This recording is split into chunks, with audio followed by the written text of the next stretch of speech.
Très bien. Donc Georges Despierres, chef d'établissement du centre scolaire Saint-Charles depuis... c'est ma 4e année. Établissement qui regroupe des élèves de la maternelle jusqu'à l'enseignement supérieur, avec lycée général et lycée professionnel, ce qui représente un établissement de l'ordre de 1600 élèves.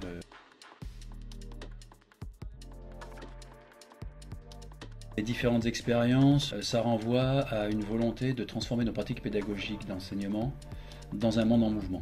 Le nombre d'élèves par classe a fortement augmenté, ce qui résulte du collège unique, enfin de la réforme sur le collège unique. Également de la loi sur le handicap avec la nécessité d'inclure l'ensemble des élèves dans des classes ordinaires, ce qui fait qu'on a des classes plus nombreuses et plus hétérogènes. Et en même temps, dans un monde effectivement où la technologie a pris une telle place, et des évolutions à une telle vitesse, il me semblait que cet outil-là semblait être un outil parmi tant d'autres nécessaire à cette transformation. L'étape d'après, ou concomitante, c'est de travailler avec les équipes sur le bien fondé de ce type de projet. À la fois un projet beaucoup plus global qui est d'innovation pédagogique, dans lequel s'inscrit l'iPad, et à proprement parler, effectivement, de l'intérêt, de la pertinence d'utiliser un iPad dans le cadre de nos pratiques d'enseignement. En faisant un travail qui va être de se dire que c'est une solution parmi tant d'autres, que l'iPad ne remplace rien, mais complète de l'existant.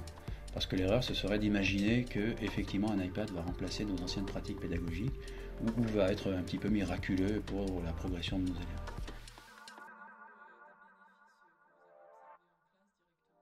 Alors, les bénéfices que l'on peut observer en classe sont de deux ordres. Le premier, c'est la posture de l'enseignant au sein de la classe qui évolue, puisque d'un face-à-face pédagogique pour lesquels les élèves ne sont plus trop friands et ne sont plus non plus en phase avec ce mode de fonctionnement-là. On est passé à un enseignant qui est avec ses élèves au sein de la classe pour les accompagner.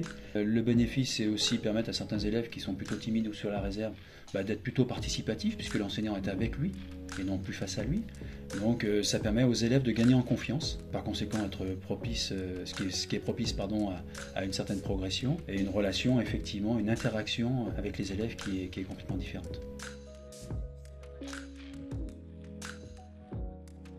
La rencontre avec BIMP a été déterminante dans la mesure où j'ai pu bénéficier d'un accompagnement à la fois technique, dans le déploiement sur le MDM et les serveurs, et à la fois d'un accompagnement lié aux rencontres que l'on peut faire lors de salons ou lors de visites organisées par BIMP dans des établissements. Et ensuite, à partir que le déploiement est lancé, toute la phase de formation auprès des équipes enseignantes et je dirais de suivi qu'il peut y avoir pour l'établissement dans ce cadre-là. Donc un partenariat qui a été vertueux.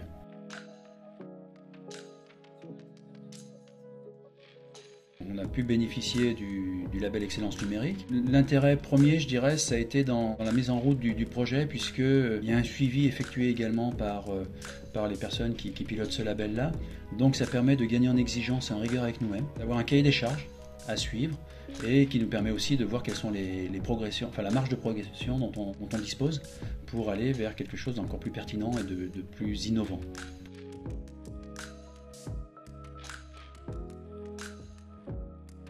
En tant qu'ambassadeur BIMP, que ça peut apporter à l'établissement, c'est effectivement d'abord de pouvoir participer à des salons, à des formations, enfin à des événements d'une façon plus large, aux innovations et aux produits dont on peut disposer.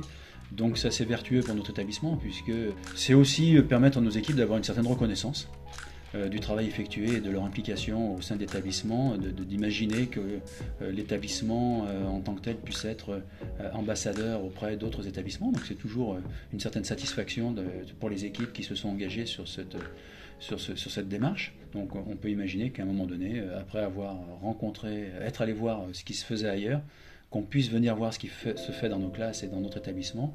Et pour un enseignant, il me semble que c'est plutôt notable. Et inévitablement, ça permettra aussi de donner un certain rayonnement à l'établissement au sens plus large du terme, dans notre politique de communication auprès des familles, de montrer que nous sommes à la recherche du meilleur pour nos élèves.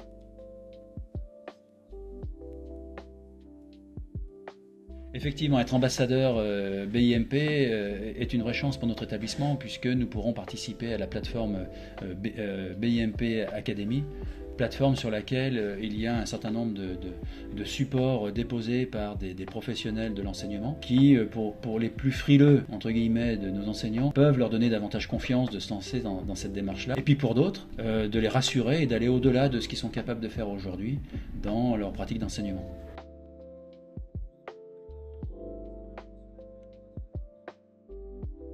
partenariat avec BIMP est de longue date, puisqu'il doit dater de plus de 10 ans, si ce n'est une petite quinzaine d'années, ce qui montre la confiance que l'on peut avoir dans ce partenariat-là. Cela résulte simplement d'une équipe solide et accompagnante, puisque quel que soit le projet, j'ai toujours été très accompagné. Et au-delà de ça, les équipes de l'établissement qui ont fait appel à BIMP ont su trouver la personne pour résoudre la problématique ou avoir l'accompagnement nécessaire.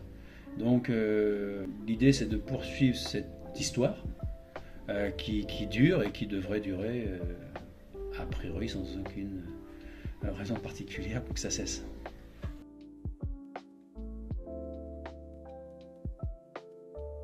Troisième. Je dis quand même pas que c'est une histoire d'amour, hein, c'est pas... Faut pas abuser. Non, c'est j'ai mal dit. Attendez du pec, on a du pec. Hein. C'est pas ça qu'il fallait dire? Si, c'est ça.